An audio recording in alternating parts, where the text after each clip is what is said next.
Hello, Palmetto Bay residents. Can you believe that it's already June? And of course, you know what that means to us Floridians. We have officially entered hurricane season. Tonight, our mayor and village manager will be hosting a hurricane preparedness educational webinar alongside NBC6 meteorologist Ryan Phillips to bring you all the necessary information for this hurricane season.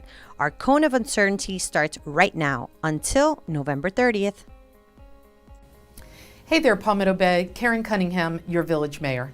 And I'd like to welcome you this year to our Hurricane Preparedness Educational Webinar. We have a wealth of useful information to help you prepare for the 2021 hurricane season. Once again, we are faced with what has been projected to be a higher than normal hurricane season. With that in mind, we are bringing you information tonight to help you prepare in the event of a storm. First, let me introduce you to someone that is practically a household name when it comes to storms. Meteorologist for NBC6, Ryan Phillips. Ryan is going to share with us what we can expect from the 2021 hurricane season. He will also share his own tips on how to prepare for any impending storm. Take it away, Ryan. Well, good evening. I'm NBC6 meteorologist Ryan Phillips. I do appreciate the invitation to speak to you once again this season as we get into the hurricane season for 2021. Of course, there's always time for us to review what happened last season, but to look ahead to the upcoming season and what we need to do to be prepared. And of course, you joining the meeting tonight is just one of many steps of you being proactive and informed as we prepare for yet another South Florida hurricane season. All right, so let's get into a little bit of the presentation here that I prepared for you that I think really should be able to bring things home for you, if you will. First and foremost, when we start off here, we think about seeing these maps as they begin to pop up as the season begins to take shape. The spaghetti plot, right? Where it's all the forecast plots of maybe potential areas, geographic locations that a storm center could end up as we move through 3, 4, 5 days. And likely it's not the specific information of this map that I'm using. It's the idea of how do you feel when you see these maps? And likely it spawns a little bit or sparks a little bit of emotion in you to say, oh my, it's that time again. The hurricane season is starting. And there's two trails you can go down. One trail is, oh wow, I need to get ready. Or hopefully, I'm prepared. I'm ready for this to happen. I'm ready to get through the season knowing that I've done everything I can to get ready. Here's another way to look at it.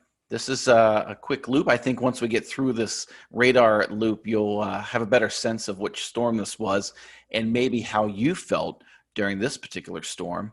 The radar imagery is actually from our Doppler radar at NBC6, and it is a fabulous tool to have. And this is just some archive data from just a few years ago. That's Hurricane Dorian. And keep in mind, this was a massive storm, a Category 5, and it slowed down and ravaged the Northwest Bahamas. It was close, very close to South Florida, but we didn't have to take extreme action because we had high confidence in the forecast models and the potential outcome or the likely outcome for this storm. Yes, we received wind and rain, but the brunt of the storm stayed off to our east across the Northwest Bahamas. But were you ready for this storm? What would the outcome have been if the storm advanced a little bit further off to the west? And that's why we always need to go into every season being prepared. Now, being prepared is both kind of a mental and an emotional aspect, but then also, of course, the physical preparation of your home and the items you may need to get through the hurricane season. There's a great reason to be proactive, to get prepared. This is just a quick quote that I thought I would show you from Why Zebras Don't Get Ulcers. And the author from Stanford University, he is a biologist and a neurologist. And he says, if for psychological reasons you decide every single day is an emergency, you're going to pay a price in the long run. And I bring that up because, again, that's the emotional aspect to this, right? So if you're going to spend your time waiting for a storm to approach, there may be a threat, and then all of a sudden you need to ramp up your preparations. What kind of toll does that take on you and your family? You'll feel a lot better. I can assure you of this. You'll feel a lot better if you're prepared going into storm season, and especially going into any potential threats that may come to South Florida in the next several months. Last year was a long road. We made it through. This is just one image of Hurricane Laura, one of many storms across the Atlantic Basin. We totaled 30 for this season. 30! We had 14 hurricanes, and we had 7 major hurricanes. Now, just as of a few weeks ago, we had 6 major hurricanes, but in a reanalysis by the National Hurricane Center, we bumped that up to 7. Maybe one of the headlines you remember from last season was the unsurvivable message that came from Hurricane Laura and the threat of storm surge. These are messages that are meant to prompt immediate action. For many folks, the action was already taken. They had evacuated, their storm plan was in place, their homes were prepared. But this headline got attention, and for good reason. And of course, because of that, lives were saved. But preparation went into a big part of that. So each season is an opportunity for us to evaluate what our plan is and think about what we might need for the season ahead. Now, going into the new season, there's actually a new normal to talk about. So every few decades, we advance the average in the Atlantic Basin. And this is the season that we use the data set of the data that we have from 1991 to 2020. So if you always remember, the average season included 12 named storms, 6 hurricanes, and 3 major hurricanes.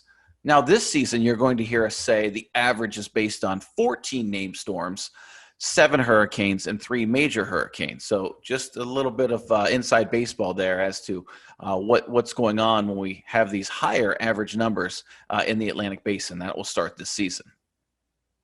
As you know, living in South Florida, lots of landfalls, and there's lots of traffic down here. We're in Hurricane Alley. We're just coming out of the beautiful months of the year here in South Florida, where we don't have to worry about the tropics. We don't have to worry about rainy season. We just enjoy our sunshine and our beautiful days. But now it's kind of time to punch our ticket, if you will, as we head into the summer months and the fall for hurricane season ramping up. Now, this map is from the National Weather Service in Miami, and this just takes us up to 2005. Of course, many of you were here back a long time ago, and maybe you were impacted by Andrew. But of course, for many, there are new residents here in South Florida, so we're always looking to re-educate, reflect on the past, and then think about what we need to do to prepare for the future. But again, this map just includes up to 2005. So if you've been around, of course, you'll remember the season of 2004, 4 you might recall. Charlie, Francis, Jean, Ivan. Of course, we had some of those storms passing awfully close to South Florida with some impacts. Of course, we were impacted in the 2005 season. Katrina, which developed just offshore and then moved overhead. It actually made landfall in Hallandale Beach. And then, of course, Wilma, which came across the peninsula from the Gulf Coast. That was late in October. But if you're new here, that's okay, because in the last few years, we've had plenty of traffic nearby. Matthew in 2016, Irma in 17, of course, you remember. The Labor Day weekend storm, that was Gordon, that developed across Florida Bay just to our south.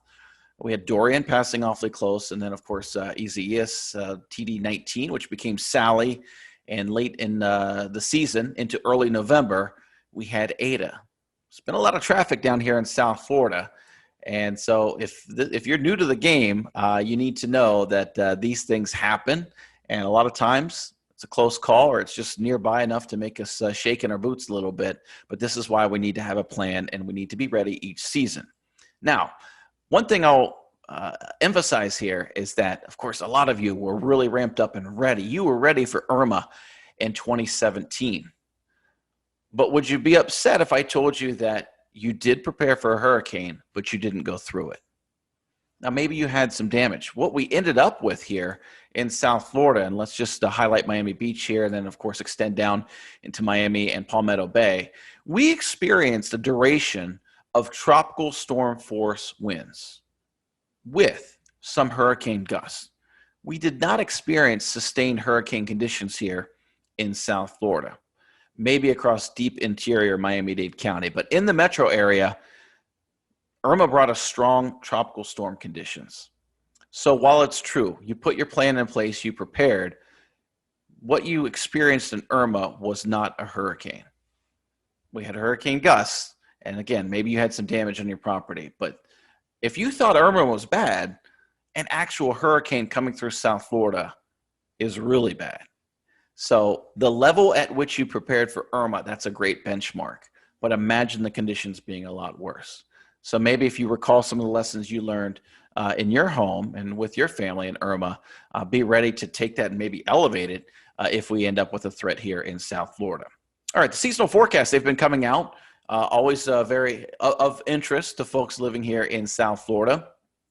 One thing I want to note that you always have to remember that these seasonal forecasts, they speak to the total activity in the Atlantic basin. That means the Atlantic, the Caribbean, and the Gulf of Mexico. These forecasts do not speak to the landfalls. So we could have 10 storms, no landfalls. We could have 10 storms, we could have 10 landfalls. Our return period, of course, our frequency that we have to tango with a tropical storm, whether it's a tropical storm, tropical depression, a hurricane, a major hurricane, our return period is at least one system every 2.5 years. And I'd say based on the previous slides, you know that we've been keeping up with that more than we need to, really.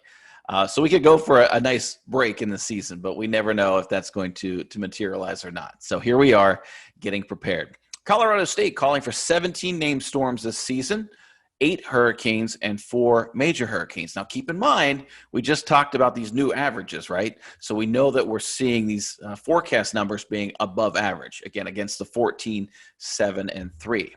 Just last week, NOAA released their seasonal forecast, calling for 13 to 20 named storms, 6 to 10 hurricanes, and 3 to 5 major hurricanes. The takeaway, looking for an above average season. We need to be prepared. We're moving out of La Nina and into likely neutral conditions. Now, you don't need to get in the weeds on this graphic here, but there's just a high probability that we're going to be in a neutral condition and we're not going to be favoring El Nino or La Nina in the Atlantic Basin for this season. Hey, what would be great? An El Nino year, because that would increase our wind shear and help to suppress development. But we're not counting on that. Neutral conditions look to prevail. Great example of a neutral season, 2004, 2005. Now, as noted, as is the case with all hurricane season, coastal residents, including the village of Palmetto Bay, are reminded that it only takes one hurricane making landfall to make the season active for them. And that's why we continue to preach, whether the hurricane forecasts are high, average, or below average, it doesn't matter. We have to get ready. And here are some things you can do.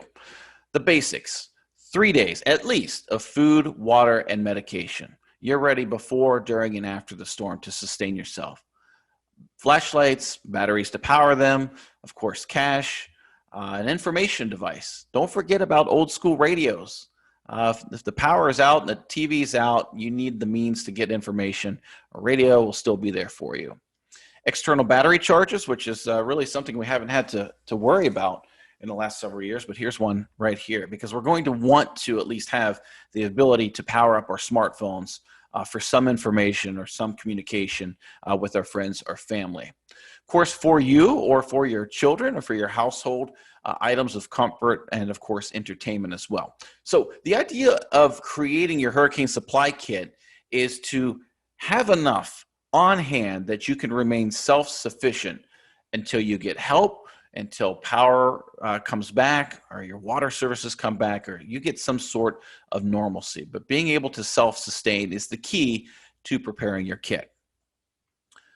So going into the next several weeks, look, we don't have to go to the grocery today or to the hardware store and get everything right now. We could break it up. Say you start next week. Maybe you could break up next week purchasing some of the non-perishable food items for your supply kit. A week later, some of your water or paper products that you might need, or hygiene products, hand sanitizer or wet wipes included there.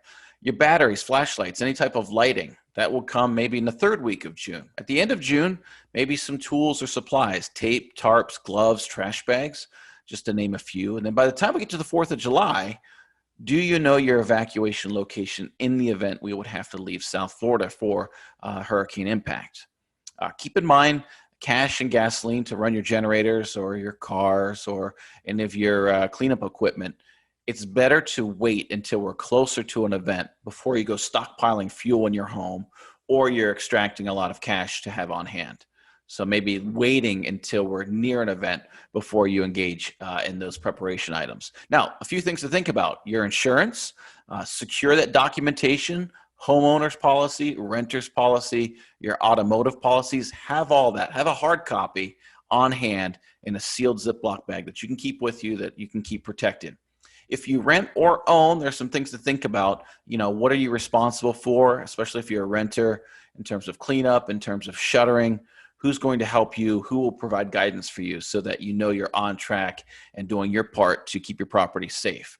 And it's very important to have the evacuation plan that going into the season. Where would you go if you had to leave? And of course, that also brings us to the idea that we need to know our location. I'll get to that in just a moment. The FEMA website will have a long checklist of things that maybe you can cross-reference what you think you need and maybe what they suggest you might have on hand. So you can check that out at ready.gov. And of course, in the NBC6 website, we have a hurricane section as well. So a lot of the items that I spoke of, you'll find in this list. But we'll finally wrap this up here with understanding the importance of knowing our zone. And in the village of Palmetto Bay, we have a very diverse range of elevation and threat areas, if you will. Our zones range from east to west, so pinpoint your home's location, and you can do that at miami-dade.gov to know precisely what your zone is in the event that an evacuation is called. That is your responsibility, and it's one thing you can do and know. Social media, quickly, you're going to see, frankly, a lot of garbage out there, and you need to know what's right and what's wrong. This is back in 2016 that this false graphic spread like wildfire. Nothing materialized, but it got everyone up in arms. Remember I talked about the emotion a little bit earlier? These things invoke a lot of emotion, but it's not necessary. These are not maps that are A, official, B, really tell you, the consumer, much about anything. What it does invoke is a lot of emotion, and it goes for what these folks want. They want a lot of traction. They want likes and shares, but the content does nothing to help you get prepared. So your best bet is to stay with trusted sources. Of course, we have the benefit of the National Hurricane Center and a National Weather Service office here in Miami. Stay away or be very cautious in the information you're receiving, maybe in Facebook groups that you're a member of, or of course, next door. Stick with verified sources, especially verified sources online and on social media, and of course, your local media outlets, including NBC6. So, I enjoy the sunny days. I enjoy the good days. And during hurricane season, it wouldn't be bad to just get blamed for the rain, but oftentimes it's a lot more. But I deliver all this information tonight just to give you a heads up and to give you maybe a head start getting into the season. We never know when or if there will be a direct impact to South Florida. But I'm preparing just like you. I've got shutters to put up. I've got supplies to buy. But the one thing that was not an option of living here in South Florida was preparing. And that's something that we can all do together. I'd love to hear from you if you wish.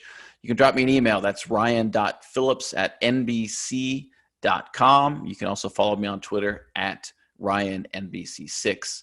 I wish you all a very safe and a very prepared season. And I hope that you're using tonight's opportunity to help you get a leg up on that and to help you get ready for the upcoming season. But I do hope that you all are well, you stay safe, that you're ready, and that you find a lot of useful information in tonight's meeting. Thanks for having me. Thank you once again, Ryan. Watching your video, we are quickly reminded of just how important preparedness is. But the good news is that we can at least prepare in advance. I have with me our amazing village manager, Nick Morano, to talk a bit about what the village is doing to prepare. Welcome back, Nick. Happy to be here. And yes, preparation is key in surviving any major storm. As Ryan indicated, storms are unpredictable, and being ready for whatever might happen is pivotal to our survival. Absolutely, Nick. That's why it's always a good idea to begin purchasing your supplies now, especially water and canned goods, flashlights, batteries, and any other essentials. By now, most of you have received the county's 2021 Hurricane Preparedness Guide. If you have not, you can access it on our website. The guide has a supply checklist for you.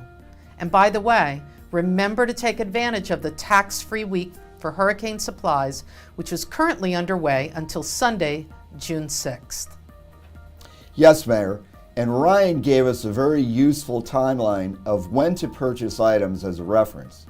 Besides having supplies ready in advance, Ryan also reminded us of just how important it is to know whether you live in an evacuation zone and where you would go if evacuated. You're correct, Nick. As I said last year, and I'm reminding residents once again, please know your evacuation zone. If you don't, visit our website or the Miami-Dade County website.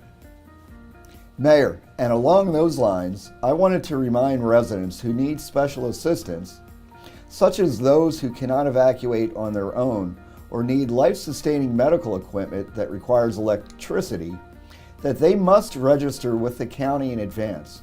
Please visit the county or the village website to learn how. I'm glad you mentioned that, Nick, because it is extremely important. So we've talked about what the residents should do. Now let's talk about what the village is doing to prepare for this hurricane season. Yes, Mayor. My staff and I met earlier in the month to make sure that our hurricane plan was up to date and that everyone was aware of what needed to be done before, during, and after a storm. Aside from that, we've already started our drain clearing process. We've completed 2 sub-basins, and we will soon be starting another. As you know, replacing our current drainage system mitigates flooding. That's great news, Nick. I know that last year the council allocated $125,000 for drain cleaning, and that was an unprecedented level of funding. This year we've allocated $150,000. Tell me what that funding translates into in terms of drain cleaning. Well, Mayor, to give you an idea, last year we cleaned approximately 450 drain structures and 26,500 linear feet of pipes. This year we'll do even more.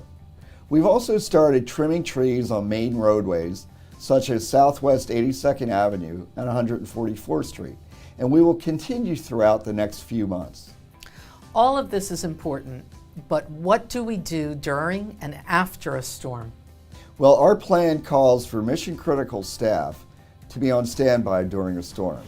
Depending on the category, standby could be waiting the storm out at home or at Village Hall, which is where our Emergency Operations Center is located.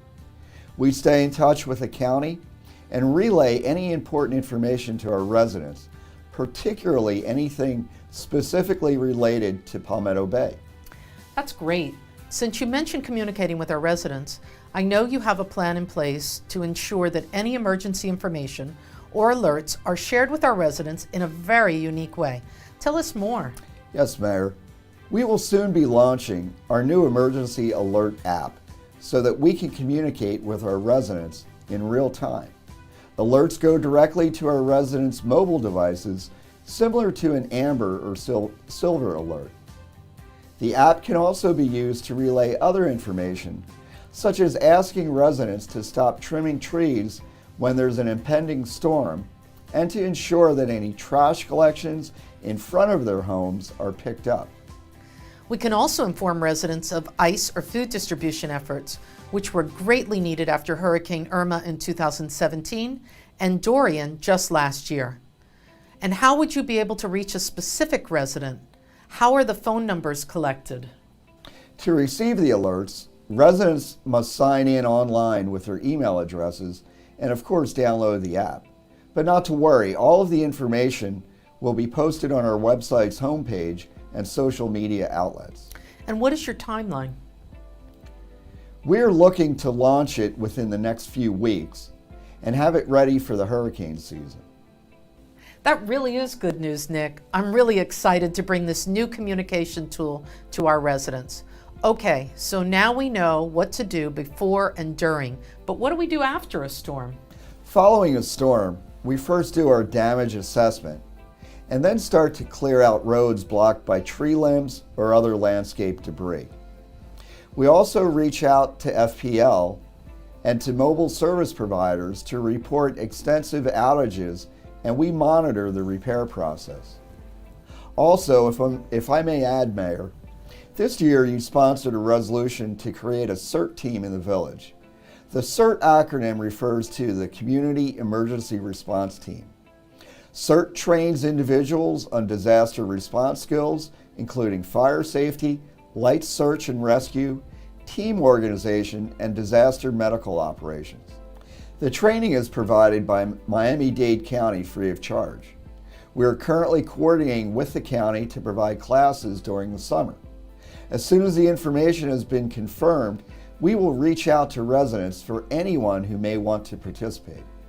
Last year was a bit atypical, to say the least, and we were faced for the first time with the COVID-19 pandemic.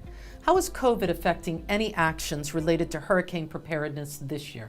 Mayor, as you know, all local emergency orders related to COVID-19 were suspended by the governor. What we know right now is that evacuation centers will follow any current CDC guidelines regarding COVID-19. Thanks, Nick. Well, there you have it, Palmetto Bay. I hope that you found this webinar to be informative and that you will use this valuable information to start your own preparedness and emergency plans right now. Thank you, Ryan Phillips, for always being so willing to share your knowledge with us. And thank you for watching and remembering to stay informed of all the latest news and events by visiting our website, www.palmettobay-fl.gov, and follow us on Facebook, Twitter, and Instagram. Remember to be prepared and stay safe. Have a great evening. And remember that we are Palmetto Bay proud.